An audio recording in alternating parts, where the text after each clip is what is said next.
शकील आजमी साहब ने लिखा है कि हार हो जाती है जब मान लिया जाता है और जीत तब होती है जब ठान लिया जाता है। मंजिल उन्हीं को मिलती है जिनके सपनों में जान होती है। सिर्फ पंखों से नहीं हौसलों से उड़ान होती है। सिर्फ पंखों से नहीं हौसलों से उड़ान होती है। तो आइए एक नया हौसला लिए हुए हम चलते हैं प्रश्नों की ओर। नमस्कार, जय हिंद। मास्टर बाबा हिंदी क्लासेज में सभी विद्यार्थियों का स्वागत है। विभिन्न प्रतियोगी परीक्षाओं में पूछे जाने वाले हिंदी के प्रश्नों पर आज चर्चा करेंगे, सीखेंगे। बिना विलंब किए हुए चलते हैं प्रश्नों की ओर।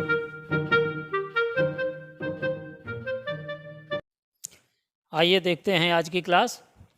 आज की क्लास जो है वह स्वर संधि के अंतर्गत आने वाली यण संधि पर निर्भर है। यण संधि से संबंधित क्लास है, बहुत ध्यान से समझिएगा। देखिए, जैसा कि आपकी स्क्रीन पे दिख रहा होगा यण संधि, यहाँ लिखा है यण संधि। तो आज हम यण संधि पर बात करेंगे।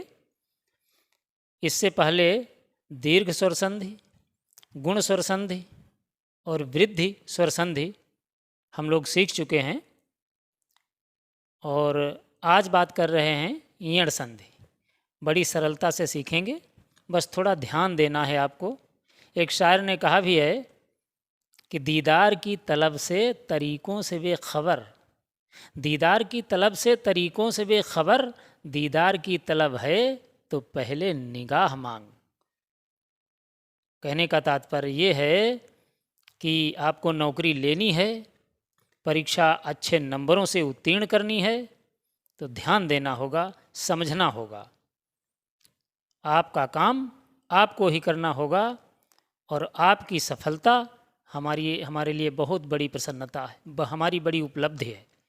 आइए सभी विद्यार्थी जुड़ जाइए, सभी छात्र और छात्राएं ध्यान से समझेंगे।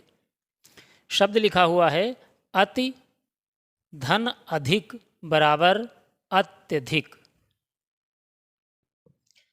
अति धन अधिक बराबर अत्यधिक। अति और अधिक इनकी संधि हुई तो बन गया अत्यधिक। फिर है सु और अल्प की संधि हुई तो स्वल्प बन गया।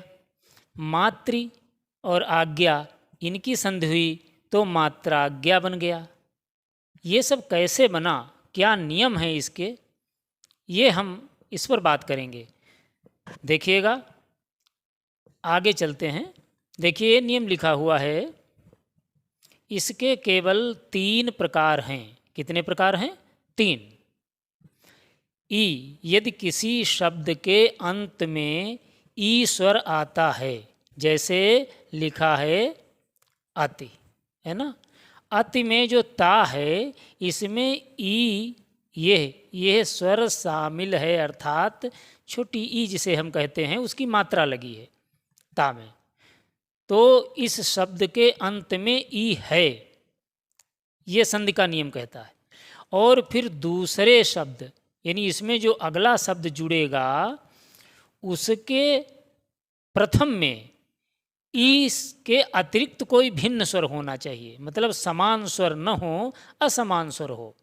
अर्थात यहाँ ई है तो फिर इधर ई नहीं होना चाहिए, कोई दूसरा। जैसे शब्द हमने लिखा अधिक, क्या लिखा? अधिक। अब देखिए, यहाँ पर है ई और यहाँ पर है आ, समझ गए?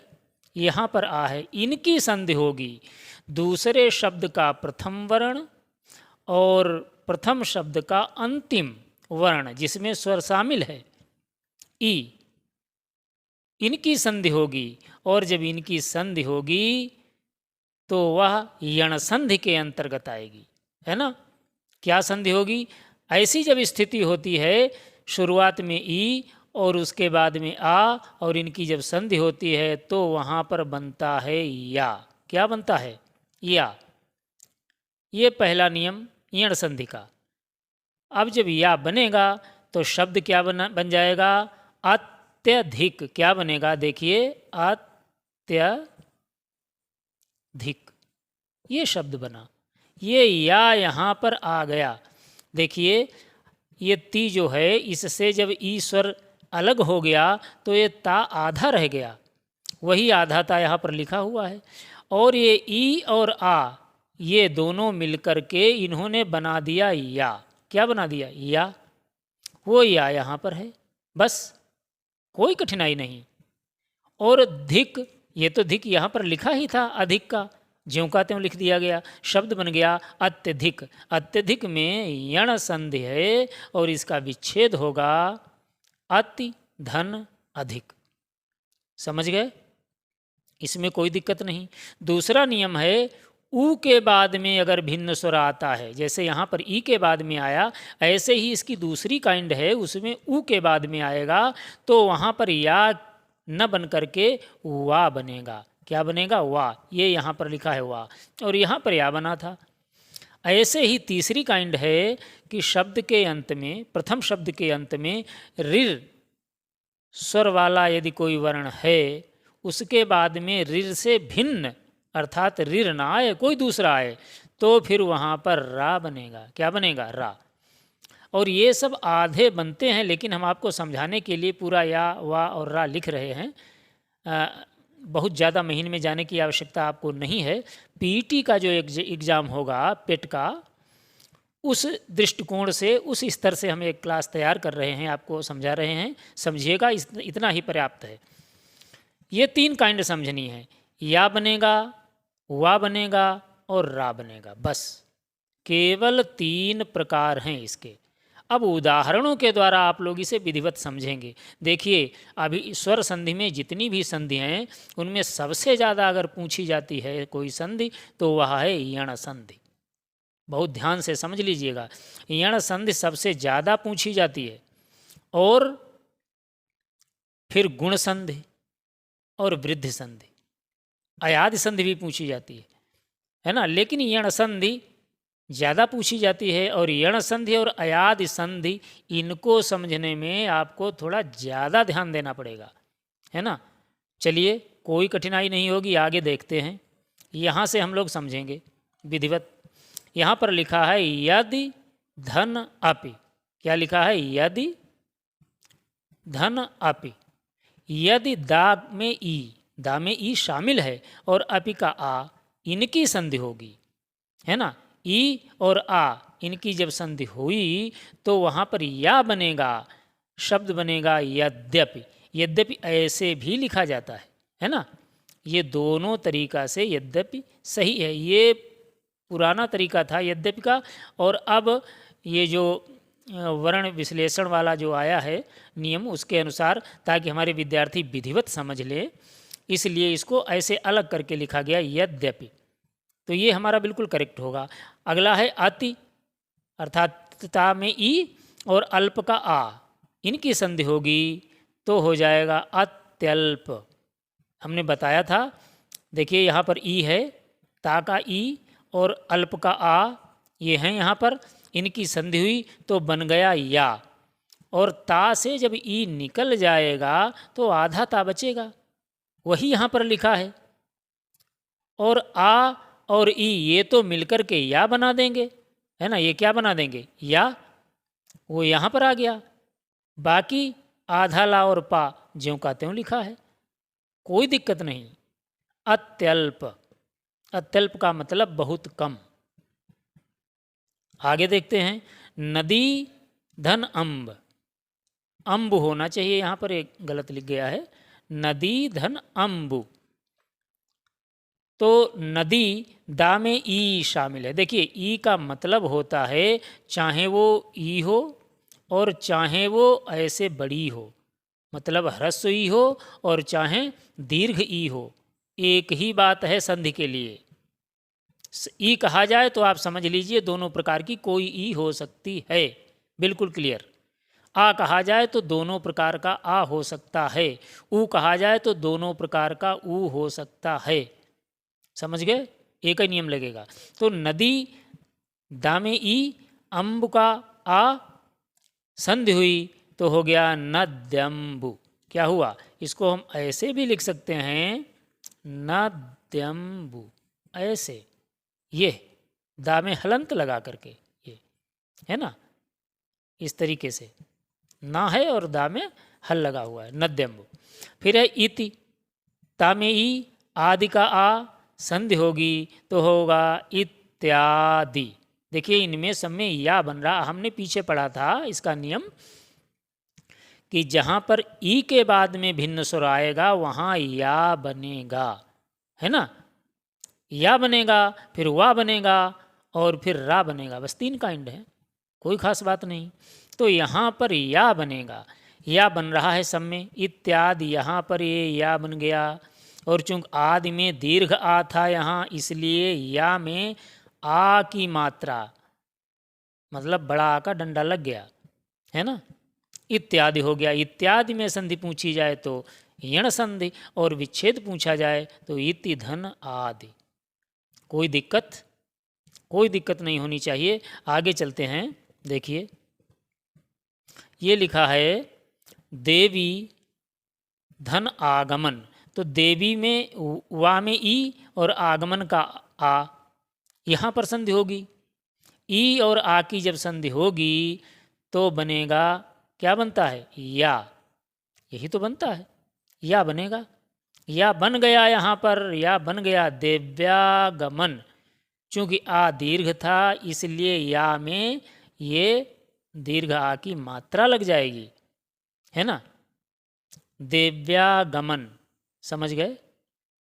फिर है अति, ता में ई और उत्तम का ऊ।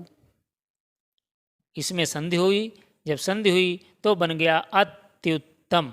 देखिए यहाँ पर या बनने के बाद में ये जो ऊ है, ऊ की मात्रा लगेगी इसमें।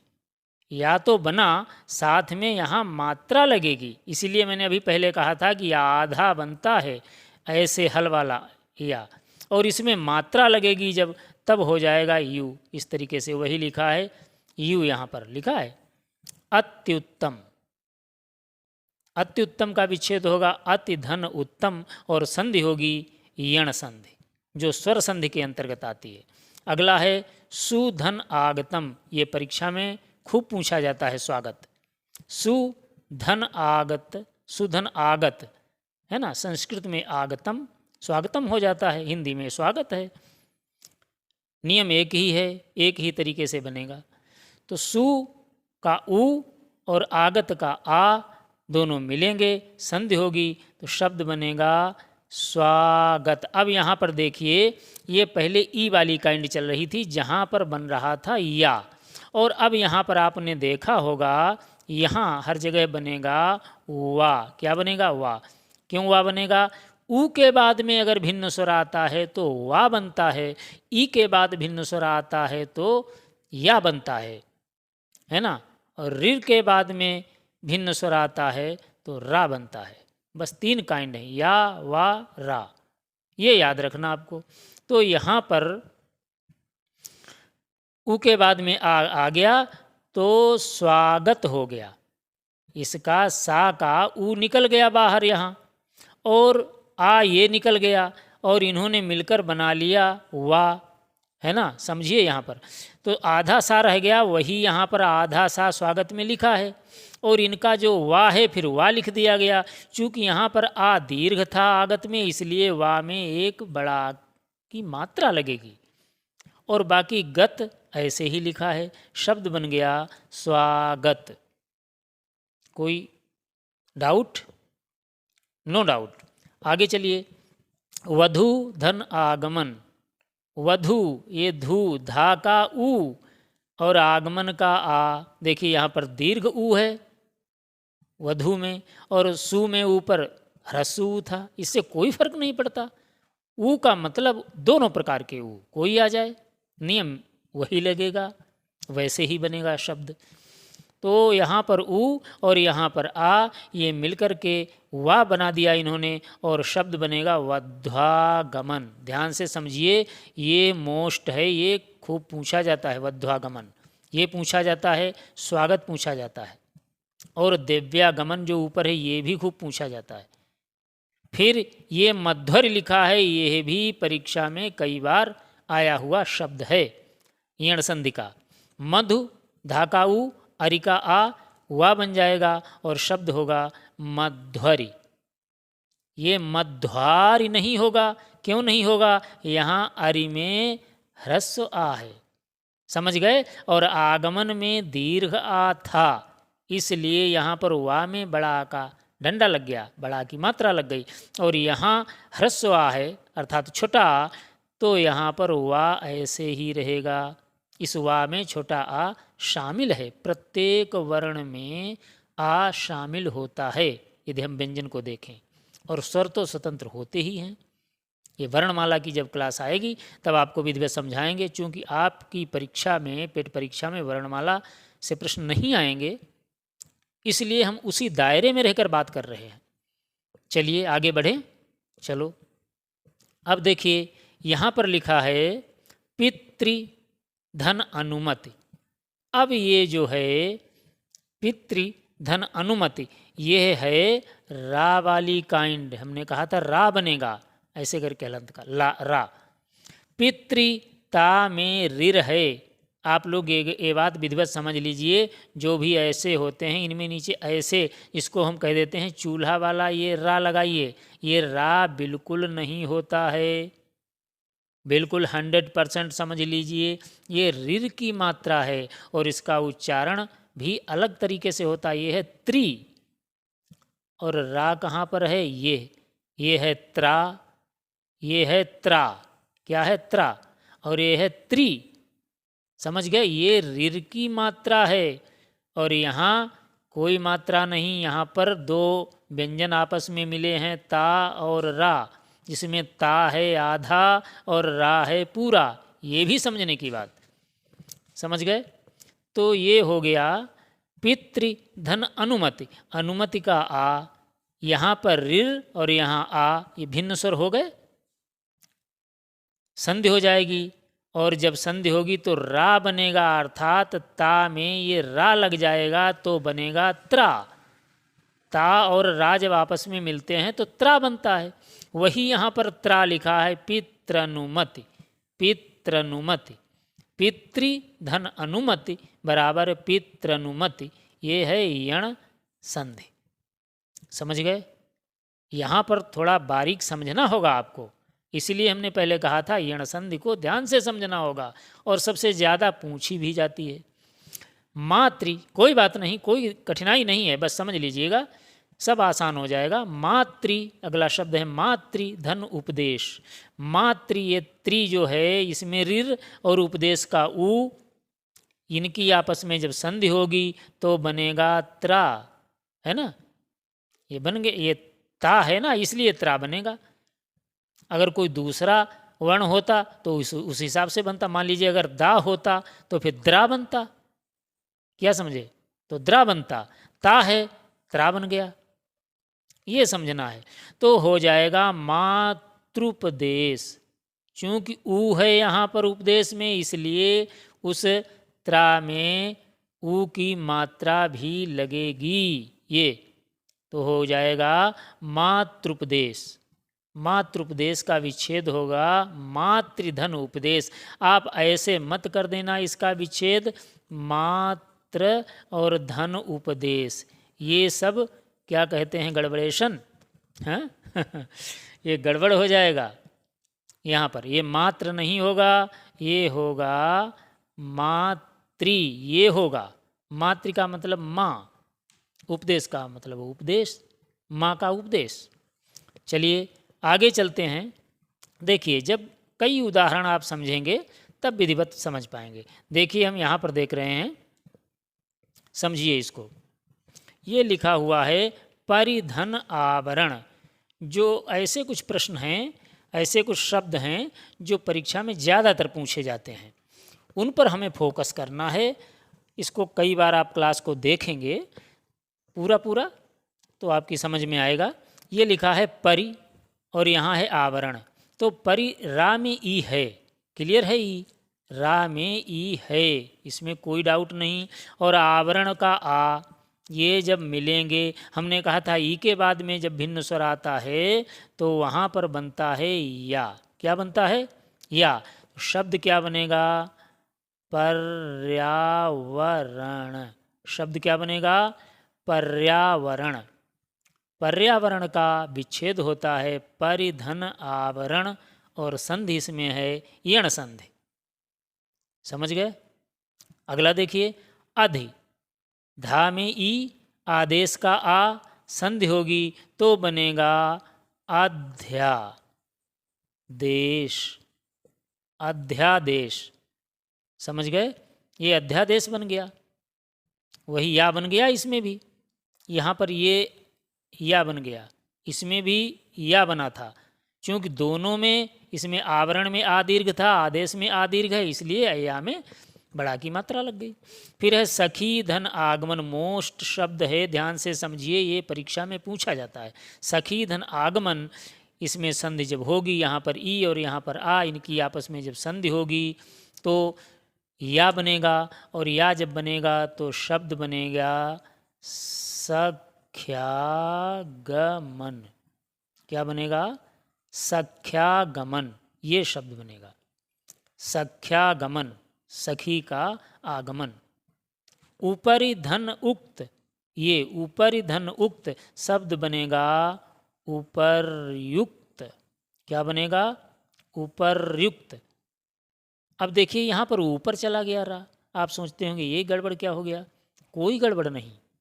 हमने कहा था कि यहाँ पर जो रा बनता है वो आधा ही बनता है, या भी आधा बनता है, वा भी आधा बनता है। इससे पहले हमने आपको समझने के लिए उनको पूरा पूरा लिखा था, लेकिन अगर संधि की बारीकी में जाएंगे तो आधा ही बनता है, और आधा रा हमेशा शब्द के ऊपर लगता है, बाकी कहीं पर आधा ना रा नहीं लगता है ना।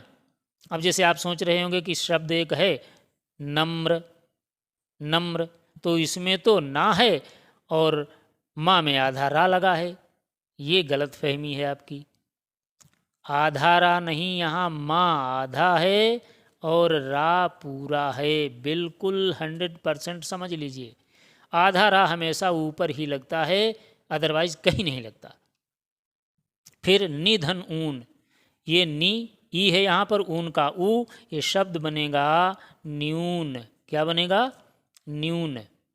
फिर विधन ऊह, ये बनेगा व्यूह। क्या बनेगा?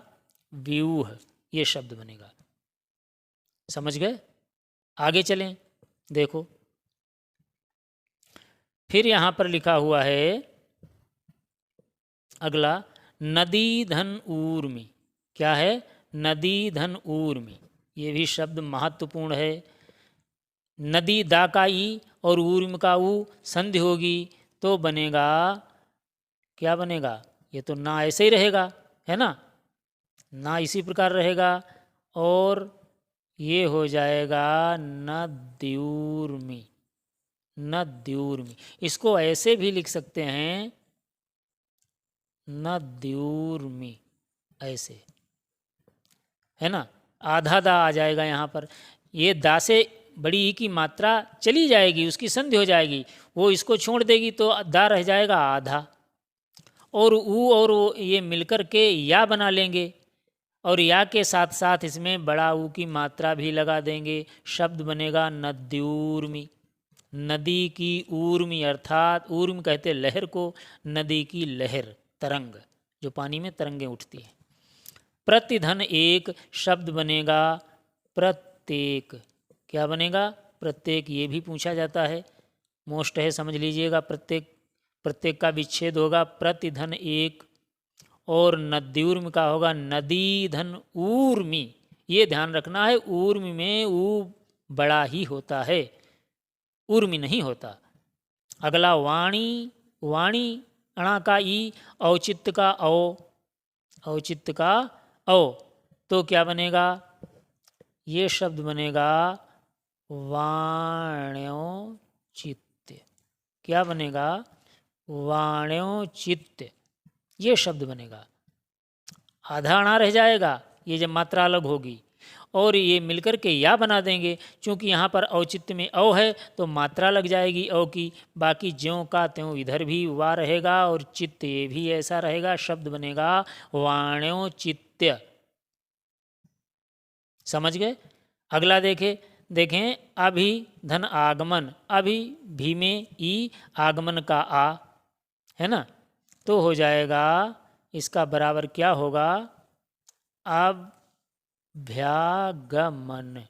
अभ्यागमन, ये अभ्यागमन बनेगा, है ना, अभ्यागमन। फिर प्रतिधन उपकार, ये ता का, ये अभ्यागमन जो हमने बताया ये भी परीक्षा में आता है, ध्यान से समझिएगा। प्रतिधन उपकार, इसमें यहाँ का ये ती ता जो है इसका ई और उपकार का ऊ, इनकी संधि होगी तो हो जाएगा प्रत्युपकार। क्या हो जाएगा, प्रत्युपकार। ये प्रत्युप, ये होगा प्रत्युपकार, ऐसे प्रत्युपकार ये शब्द बनेगा, समझ गए। फिर है विधन उत्पत्ति, तो वा का ये ई जब आएगा तो वा आधा रह जाएगा, ये तो क्लियर है, तो हम आधा वा यहाँ लिख रहे हैं, आधा वा हो गया। और फिर या बन जाएगा तो हो जाएगा ये या हमने लिख दिया। फिर चूंकि ऊ है यहाँ पर तो यहाँ मात्रा भी लगेगी, बाकी ज्यों का त्यों रहेगा, बाकी ज्यों का त्यों रहेगा, हमने लिख दिया व्युत्पत्ति। समझ गए, व्युत्पत्ति शब्द बन गया व्युत्पत्ति, इसका विच्छेद होगा विधन उत्पत्ति। प्रतिधन ऊष, प्रति यहाँ पर ता का ई और ऊष का ऊ, बड़ा ऊ जो है ये, तो इनकी जब संधि होगी तो बनेगा प्रत्यूष। क्या बनेगा, प्रत्यूष, ये शब्द बनेगा प्रत्यूष। समझ गए। चलिए आगे देखते हैं, अगला है अधि धन एषणा, महत्वपूर्ण शब्द है अधिधन एषणा। यहाँ पर अधिधा का ई और एषणा का ए, इनकी संधि होगी तो बनेगा अध्येषणा, ये बनेगा, यही तो बनेगा अध्येषणा, ये बन जाएगा। या और चूंकि ए है यहाँ पर एषणा का, इसलिए ए की मात्रा लग जाएगी, शब्द बनेगा अध्येषणा। फिर है वी धन अंजन, ये बनेगा व्यंजन।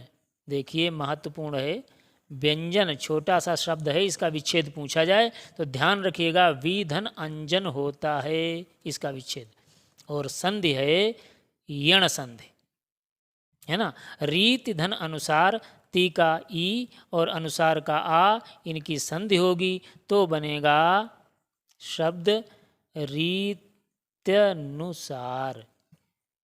रीत्यनुसार, है ना, रीत्यनुसार, ये नुसार ज्यों कहते हो, री ज्यों कहते हो, ये ती और आ बस इन्हीं में जो भी होना है वो होगा, प्रथम शब्द का अंतिम वर्ण और दूसरे शब्द का प्रथम वर्ण, यहीं पर विकार उत्पन्न होता है, तब संधि होती है। समझ गए। चलिए कोई दिक्कत नहीं, आगे देखिएगा। ये यदि आपको कठिन लग रहा है तो कोई बात नहीं, कठिन है ही थोड़ा, लेकिन अभ्यास करने से सब सरल हो जाएगा। देखिए अगला है सुधन अच्छ। क्या है, सुधन अच्छ। तो अब देखिए यहाँ पर ऊ है, यहाँ पर आप देख रहे हैं टोटल यहाँ सब में ऊ है, अंत में प्रथम शब्द के अंत में ऊ है, और जब ऊ होता है उसके बाद में अगर कोई भिन्न स्वर आता है तो वहाँ पर क्या बनता है, वा। पहले ई के बाद में जब आता था तब बनता था या, यही तो था, लेकिन अब बनेगा वा। देखिए सुधन अच्छ, तो या ये शब्द बनेगा स्वच्छ। क्या बनेगा, स्वच्छ। स्वच्छ का विच्छेद पूछा जाए, सुधन अच्छ और संधि होगी यण संधि। तनु धन अंगी, तनु ना का ऊ और अंगी का ये आ जो है ना, ये बनेगा तनवंगी। क्या बनेगा, तनवंगी। समझ लीजिए, तनवंगी ऐसे लिखा जाएगा, ये ना आधा हो जाएगा और संधि होने पर, यहाँ पर संधि होने पर वा बनेगा, चूंकि अब ऊ था, प्रथम शब्द के अंत में ऊ है, और जब ऊ के बाद कोई भिन्न स्वर आता है तब फिर वहाँ या नहीं बनता है, बनता है वा। तनवंगी, तनवंगी कहते हैं जो पतली स्त्री होती है, तनु कहते हैं पतले को, और अंगी मतलब पतले अंगों वाली, पतली स्त्री। फिर है गुरु, गुरु का रू में ऊ, यहाँ भी ऊ है और आदेश का आ है ना, तो वाह बनेगा, क्लियर है, वाह बनेगा। शब्द कैसे बनेगा, बस ये हमें देखना है, शब्द कैसे आप बनाएंगे, ऐसे गुर्वादेश, ये बनेगा गुर्वादेश।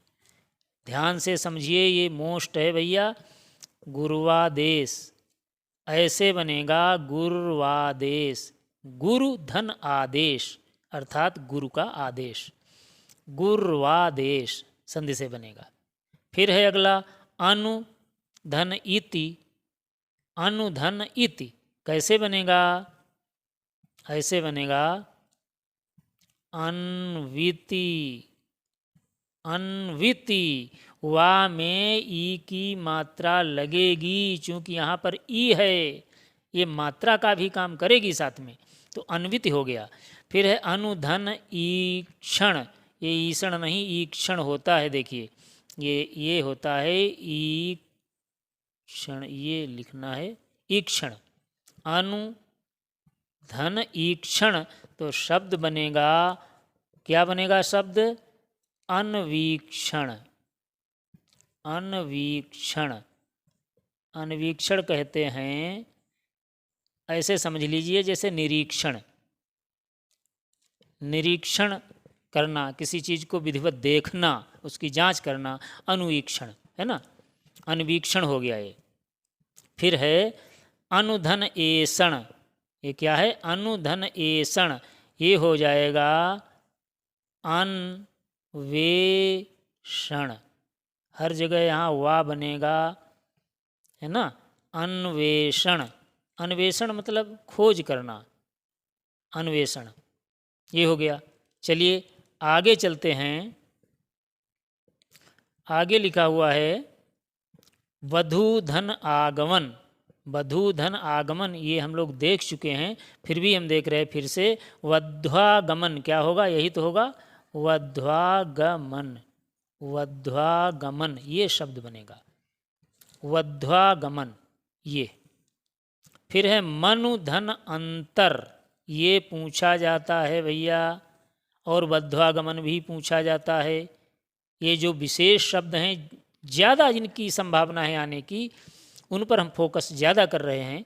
मनु धन अंतर ये शब्द बनेगा, क्या बनेगा, मनवंतर, क्या बनेगा, मनवंतर, इस तरीके से मनवंतर है ना, मनवंतर ये एक समय की इकाई होती है, कहते हैं कई युग बीत जाएं तब एक मनवंतर बीतता है, इस तरीके से ये समय की इकाई है, जैसे घंटा, मिनट, सेकंड, ऐसे ये बहुत बड़ी इकाई है मनवंतर।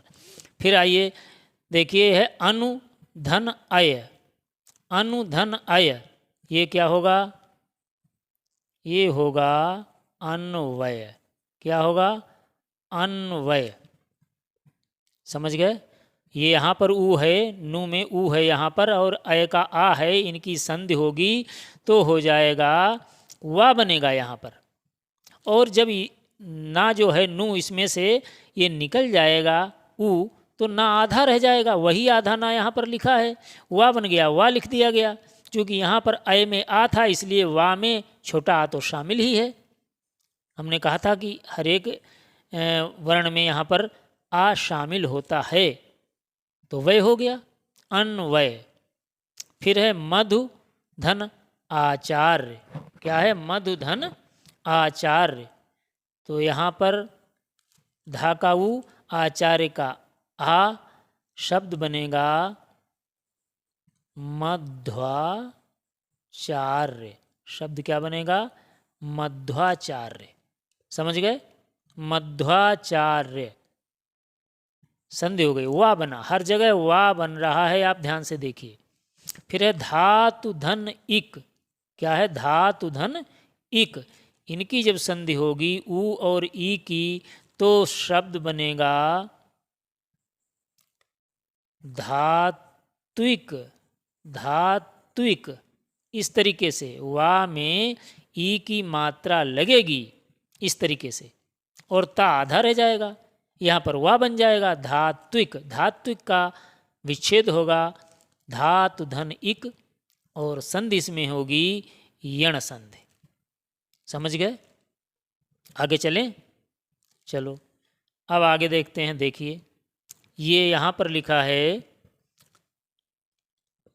यहाँ पर है, अब देखिए अगली काइंड जो है, हमने कहा था कि रा बनेगा ऐसे, है ना, रा वाली काइंड। 3 काइंड हैं, या बनेगा, वा बनेगा, रा बनेगा, यही तो है। बस केवल इतना याद करना है आपको। अब देखिए यहाँ पर पितृ धन अनुमति, ये त्रि इसमें रिर है, रिर के बाद में जब भिन्न स्वर आता है तब ये रा बनता है ना। अब यहाँ पर हो गया पितृ, तो यहाँ पर रिर, अनुमति का आ, ये बन जाएगा पितृनुमति, ये शब्द बनेगा पितृनुमति। समझ गए? पितृनुमति, ये शब्द बना। फिर है मातृ और आनंद, तो यहाँ पर त्रि, मातृ में रिर है, रिर शामिल है इसमें, है ना, और आनंद का आ, संधि होगी तो बनेगा मात्रानंद। क्या बनेगा? मात्रानंद। ये मात्रानंद हो गया। अब आप यहाँ पर जब इसका विच्छेद करेंगे तो इसको त्रा मत समझ लेना, ये यहाँ पर तो त्रा है ही, लेकिन विच्छेद में ये ऋर की मात्रा में बदल जाएगा, तब मातृ बनेगा, ऐसे ऐसे बनेगा, ये सही, ये नहीं बनेगा, ऐसे मात्र नहीं होगा। एक शब्द मात्र भी होता है, केवल ओनली, है ना, लेकिन ये ओनली वाला नहीं, यहाँ पर मात्र है, माँ, मदर। समझ गए? फिर है पितृ धन आदेश, इसमें भी ऐसे ही संधि होगी, हो जाएगा पित्रादेश। क्या होगा? पित्रादेश, ये पित्रादेश हो गया। फिर है पितृधन इच्छा, पितृधन इच्छा, तो यहाँ पर संधि होगी और हो जाएगा, शब्द जो बनेगा वो होगा पितृच्छा, ये ऐसे पितृच्छा, ये शब्द बनेगा। समझ गए? पितृच्छा, त्रा, और चूंकि ई है यहाँ पर इसलिए त्रा में ई की मात्रा लगेगी, ये हो गया पितृच्छा। फिर है मातृधन उपदेश, मातृ, ये यहाँ पर री और उपदेश का उ, ये हो जाएगा, क्या होगा? सोचिए, मातृपदेश, यही तो बनेगा। यहाँ पर उ है उपदेश में, इसलिए त्रा में उ की मात्रा लगेगी, नो डाउट, मातृपदेश। आप चाहें तो इसका स्क्रीनशॉट ले सकते हैं, पीछे जो है उनका भी स्क्रीनशॉट आप ले लें, उससे आपको सरलता रहेगी देखने में, और इसको 2-4 बार वीडियो को देखें तो समझ में आपके आएगा, कोई दिक्कत नहीं होगी। ये है, ये थी यण संधि जो स्वर संधि के अंतर्गत आती है। समझ गए? इसमें एक और काइंड होती है लृ वाली, जो संस्कृत में चलती है, हिंदी में नहीं, इसलिए आपको केवल या, वा, रा ये बनेंगे। और ये कैसे बनेंगे, कहाँ पर, इनकी कंडीशन क्या है, ये आपको हम बता चुके हैं। जब ई के बाद में देखिए, एक बार फिर बता रहे हैं आपको, जब ई के बाद में कोई भिन्न स्वर आएगा, अर्थात ई नहीं आनी चाहिए, कोई असमान स्वर, है ना, असमान स्वर आएगा या भिन्न स्वर, तब जो बनेगा वह बनेगा या। क्या बनेगा? या। और ऊ के बाद में जब असमान स्वर आएगा तब बनेगा वा, दूसरी काइंड हो गई। और ऋ के बाद में जब असमान स्वर आएगा तब बनेगा रा। बस यही तो है ना, ये रा बनेगा, इनमें हल रहेगा सब में, ये बनेगा इस तरीके से। यहाँ पर ये समझना है ई का मतलब चाहे ई हो चाहे ई हो, अर्थात चाहे छोटी और चाहे बड़ी। ऊ का मतलब चाहे छोटा ऊ या बड़ा ऊ, है ना। और ऋ हिंदी में एक ही चलती है, एक दूसरी री होती है, दीर्घ कही जाती है, वो संस्कृत में चलती है, वो लिखी जाती है। ऐसे डबल चूल्हे नीचे बनाए जाते हैं, लेकिन वो संस्कृत की बात है। आप हिंदी के दायरे में रहिए और पेट की परीक्षा दीजिए, निश्चित ही सफलता मिलेगी। बस आज की क्लास में इतना ही, फिर मिलेंगे अगली क्लास में। जय हिंद।